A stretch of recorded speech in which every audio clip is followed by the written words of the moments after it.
pettiest reason your family member tried to ruin your life? My sister cornered me in the kitchen after Thanksgiving dinner and pulled out an actual ruler to measure our engagement rings. Yours is 2 millimeters wider than mine and you need to exchange it immediately, she said, grabbing my hand so hard it hurt. Older sisters get the bigger diamonds. My fiancé had saved for 2 years to buy my ring and I wasn't returning it. That's not how engagement rings work, I said. Mine is a full carat and yours is clearly 1.5, she said, pulling out a jeweler's loop. Either you downgrade or I'll make sure that ring disappears. You're insane, I said. Dad agrees that it's embarrassing for the older daughter to have the smaller diamond, she said. When people notice, they'll think my husband loves me less. Her husband looked exhausted when she dragged him in to back her up, and he mentioned he'd already spent $20,000 on her ring. 2 weeks later, she filed a lawsuit claiming I'd deliberately chosen a larger diamond to humiliate her and damage her marriage. She hired a gemologist as an expert witness to testify about the psychological impact of diamond size disparities between siblings, and demanded I be forced to downgrade to a half-carat ring. She brought charts showing how cultures worldwide respected birth order in jewelry distribution, and tried to get a restraining order preventing me from wearing my ring in public. The judge asked if this was a joke before dismissing it, but she stood up and accused him of not understanding sister dynamics and diamond hierarchies. After months of her posting comparison photos of our rings online, she showed up at my engagement party with what she claimed was a 3-carat diamond upgrade. She made everyone stop to admire it, but when she held it up to the light, it was obviously cubic zirconia from the way it sparkled wrong. Her husband admitted he couldn't afford an upgrade, so she'd bought it herself, and when people realized it was fake, she screamed that at least it was bigger than mine. She pulled out a portable diamond tester to prove mine was fake too, but when it confirmed mine was real, she threw it at the wall and said the machine was broken. She decided to steal my ring by staging an elaborate heist at my apartment. She hired actors from Craigslist to pretend to be maintenance workers while she snuck in through the bathroom window, but she got stuck halfway through. She dangled there for 2 hours trying to wiggle free, and when she finally pushed through, she flew across the bathroom and crashed into the mirror. She got up covered in glass cuts and searched for my ring, tearing apart everything, but I was wearing it. She tried to escape back through the window but slipped on the broken glass and fell into the bathtub, hitting the faucet so hard it broke off and water started spraying everywhere.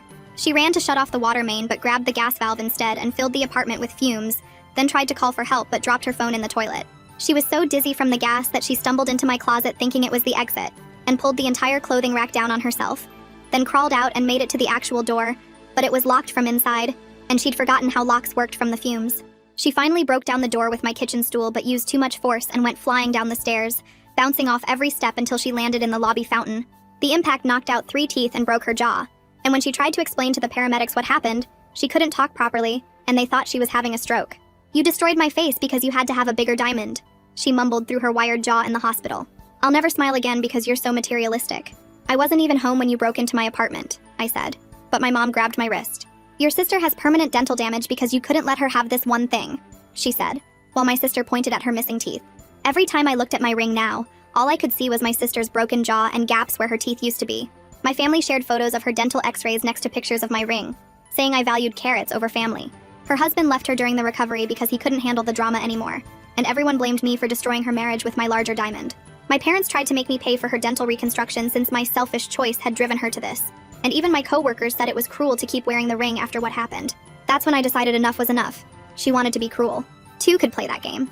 I drove straight to the police station with my fiancé and walked up to the desk officer. The officer took us to a small room and pulled out forms while I explained everything about sister breaking into my apartment. He wrote down every detail about her getting stuck in the bathroom window for 2 hours before crashing through. My fiancé showed him photos on his phone of the broken mirror, the destroyed faucet, and the door she'd kicked down. The officer's eyes got wider as I described the gas valve mistake and how she'd ended up in the lobby fountain. He called in another officer who specialized in property crimes and they both took more notes. They wanted to see the apartment right away, so we drove back with them following in their patrol car. The officers took photos of everything, measuring the window she'd climbed through and documenting the glass still on the bathroom floor. One officer found her blood on the broken mirror pieces and bagged it as evidence. They spent 2 hours photographing every bit of damage and writing down serial numbers from my destroyed belongings. My fiancé kept insisting we needed security cameras immediately, so we drove to the electronics store right after the police left. We bought 4 cameras, 1 for each entrance plus an extra for the hallway.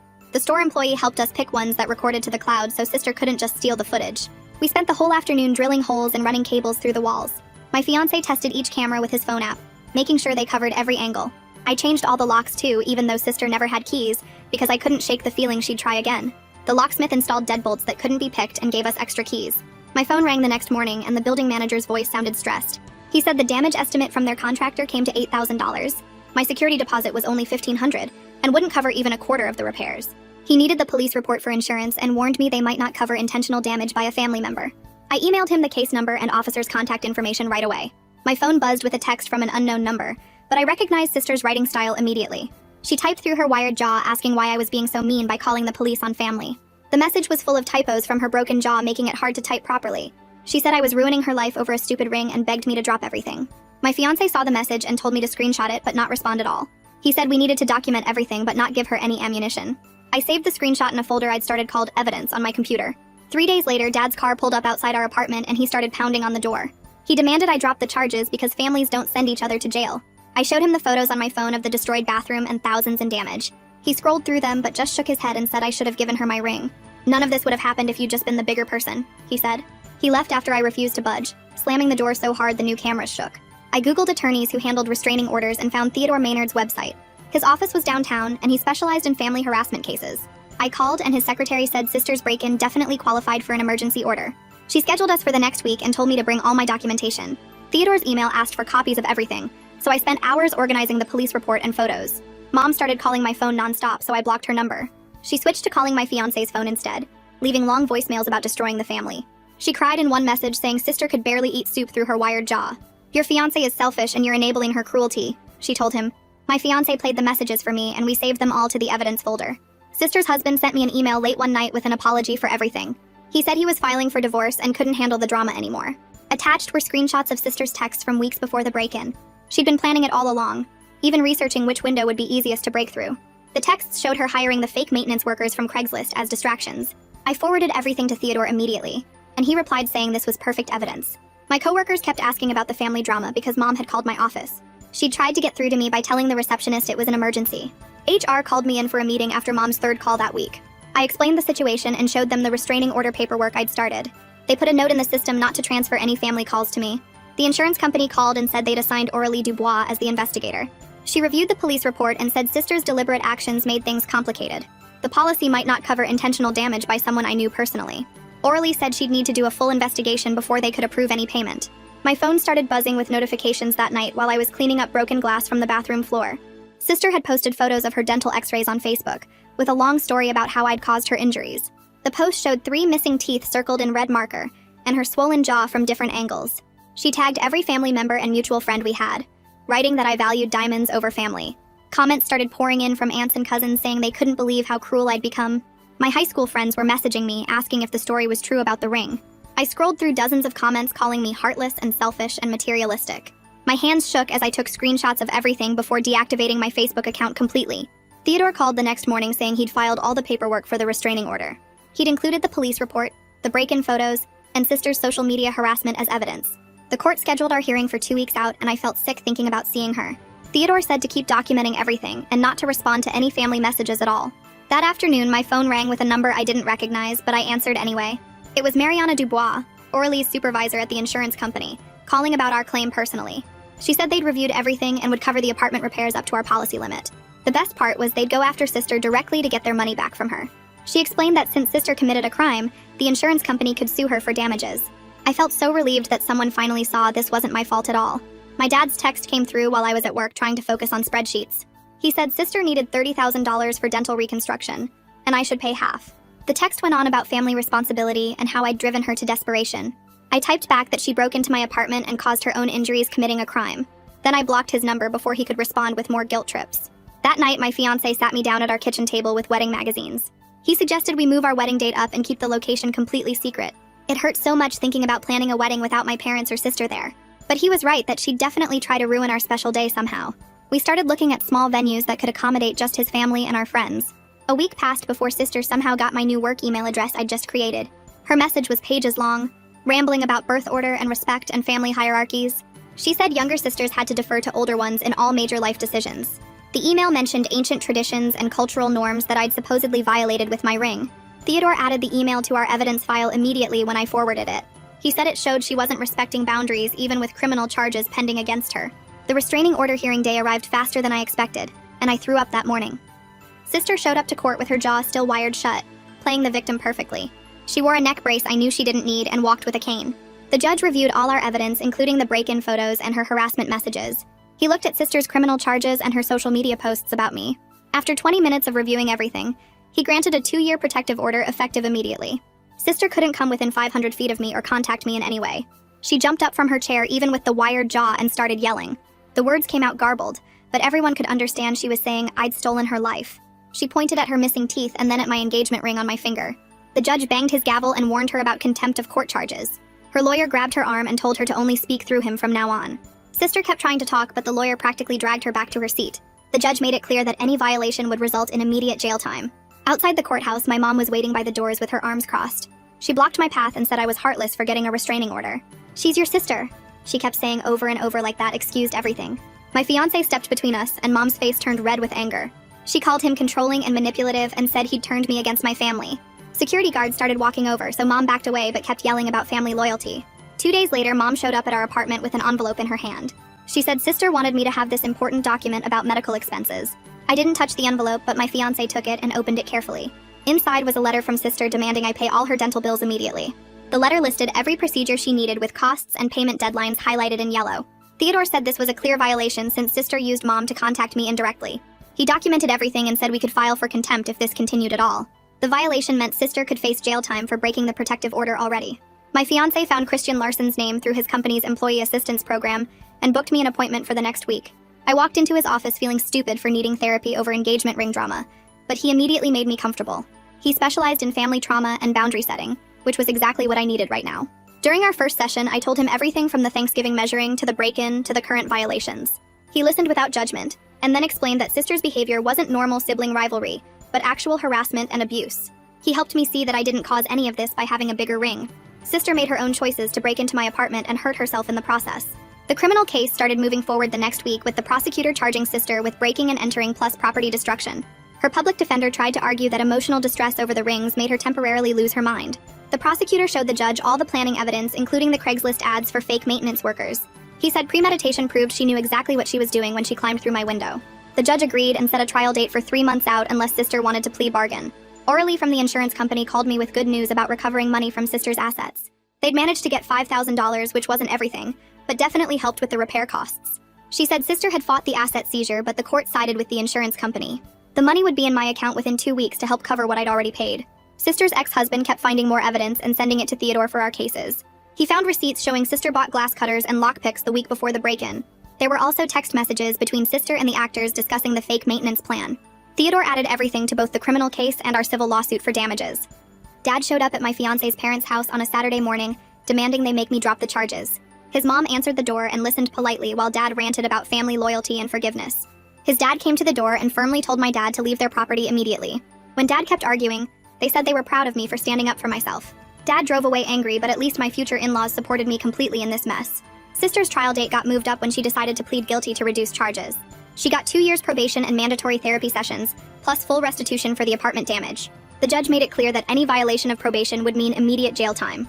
She also had to pay all the court costs, which added another few thousand to her debt. Her lawyer looked relieved when she was accepted the plea deal instead of going to trial. Mom sent a group text to the entire extended family saying I wasn't welcome at Christmas. She said I had to apologize to Sister for ruining her life with legal action first. My cousins started taking sides with half supporting me and half saying family doesn't sue family. The family group chat turned into a war zone with everyone arguing about who was right. Some relatives I hadn't talked to in years suddenly had strong opinions about my ring. Christian helped me write a response during our next therapy session that set boundaries without being mean.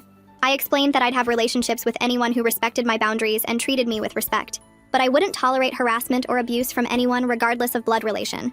He helped me see that setting boundaries wasn't cruel, but actually the healthiest thing for everyone. The response was calm and clear without attacking anyone or getting defensive about my choices. Sister's dental surgeon's office called saying I owed $30,000 for her reconstruction work. Sister had listed me as a payment guarantor on all her forms without my knowledge or permission. I had to get Theodore to send legal documents proving I never signed anything and wasn't responsible. The office manager apologized and said they'd have to pursue Sister directly for payment now. It took weeks of back and forth before they finally removed me from the account. My fiancé started looking for new apartments and buildings with better security after everything that happened. We found a place with a doorman and controlled access where visitors had to be announced first. The rent was $500 more per month, but the peace of mind was worth every penny. Sister couldn't possibly break in here with all the security cameras and locked doors. We signed the lease immediately and started packing up our old apartment that still smelled like gas. The boxes were only half packed when my phone rang with a number I didn't recognize.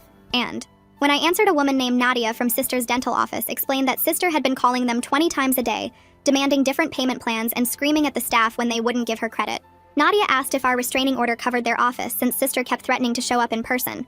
So I gave her Theodore's number, and he called them back within an hour to confirm that yes, the restraining order absolutely covered harassment through third parties, and they should document every call and threat.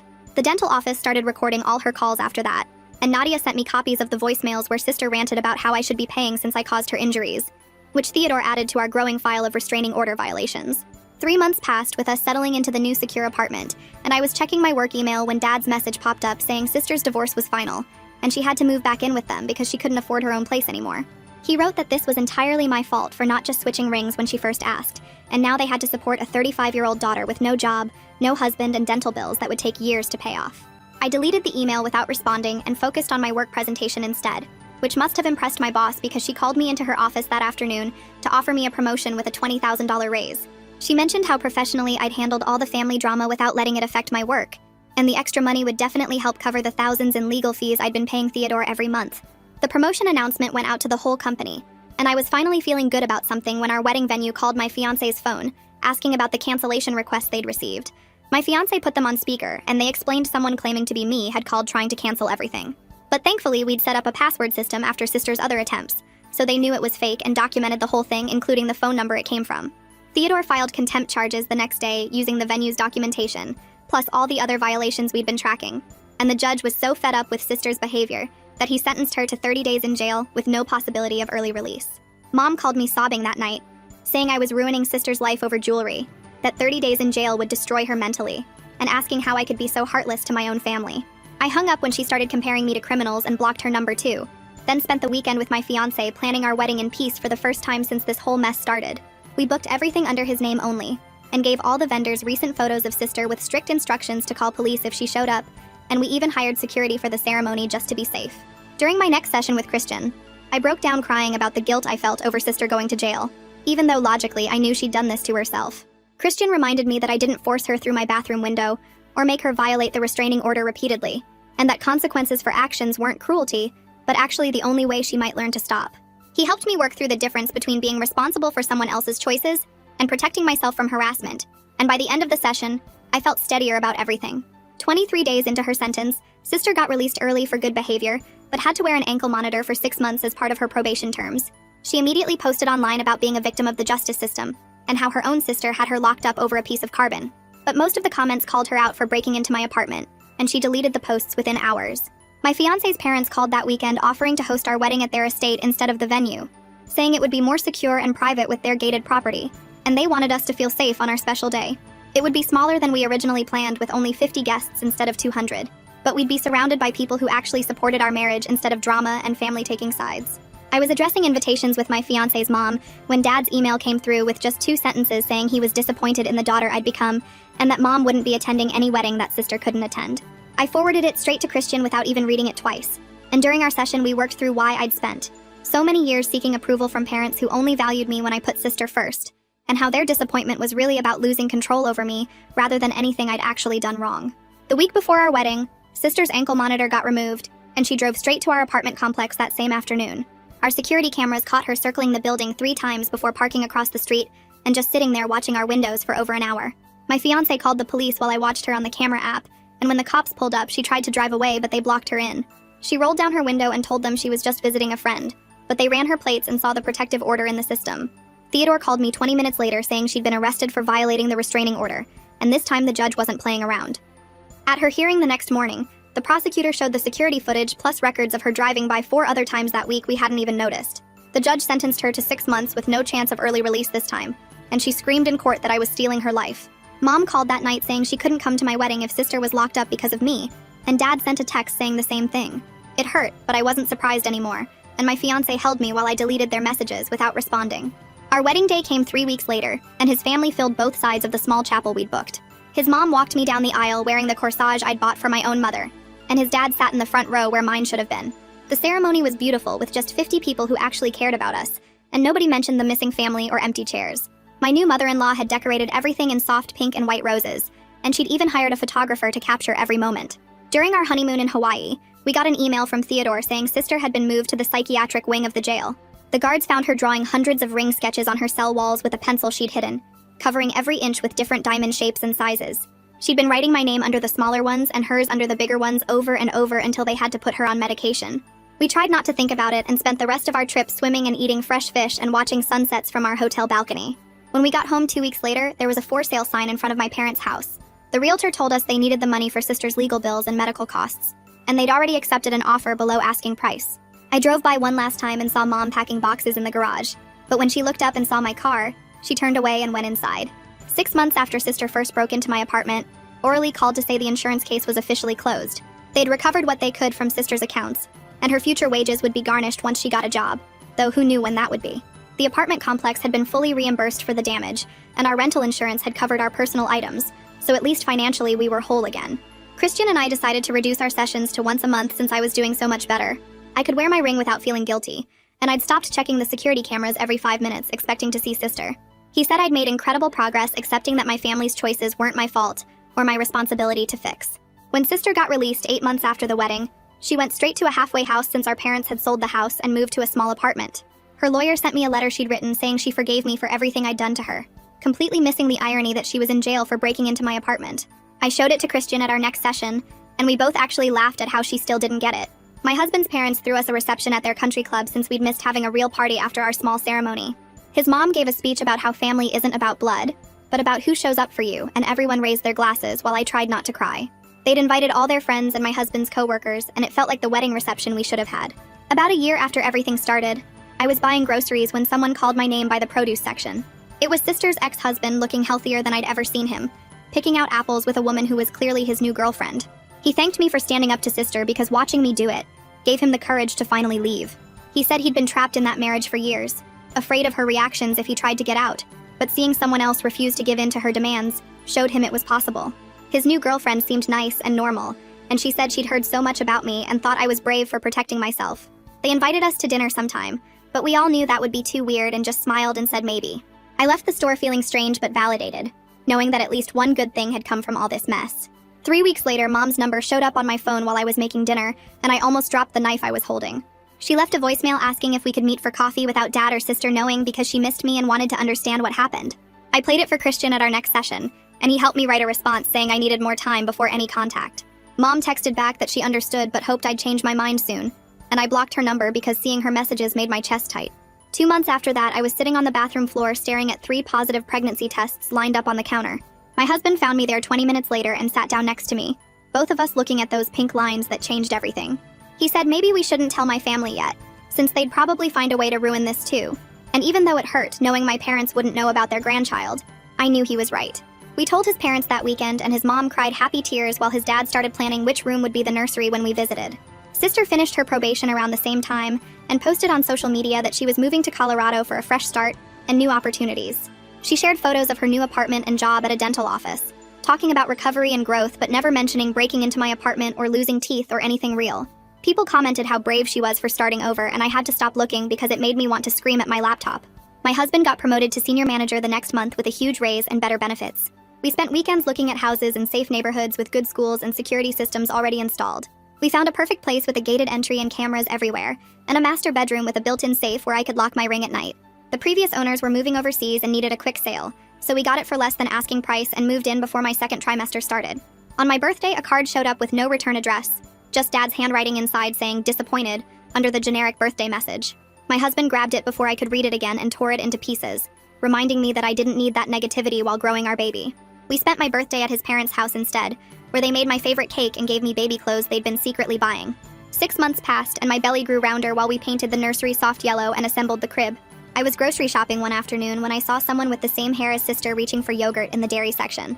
My heart started racing and my hands got sweaty on the cart handle until she turned around, and it was just some random woman who looked nothing like her.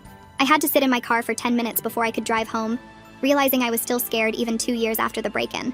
Our daughter arrived 3 weeks early on a rainy Tuesday morning after 14 hours of labor. My husband's whole family filled the waiting room and took turns holding her while I recovered. His mom kept saying the baby had my smile and my husband's calm nature, and his sister brought me flowers and magazines. The nurses commented on how lucky we were to have such a supportive family, not knowing half of them weren't even blood related to me. We brought the baby home to our safe house with the cameras and the alarm system that I still checked twice before bed.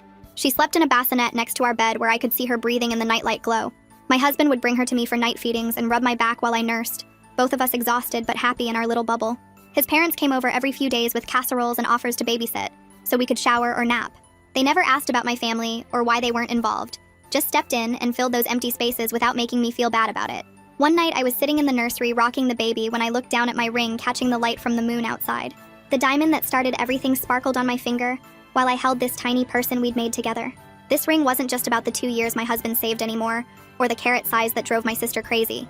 It meant choosing the family that chose me back and building something new from the ashes of what I'd lost. It meant learning that love isn't about blood or birth order, but about who shows up when things get hard. Looking at my daughter's perfect fingers wrapped around mine, I knew she'd grow up surrounded by people who'd never make her feel less than for any reason. And that's the lesson tucked inside this story. I always want you to walk away with something you can actually use, not just words. If even one piece gave you a new perspective, that's a win. Subscribe so you don't miss the next one.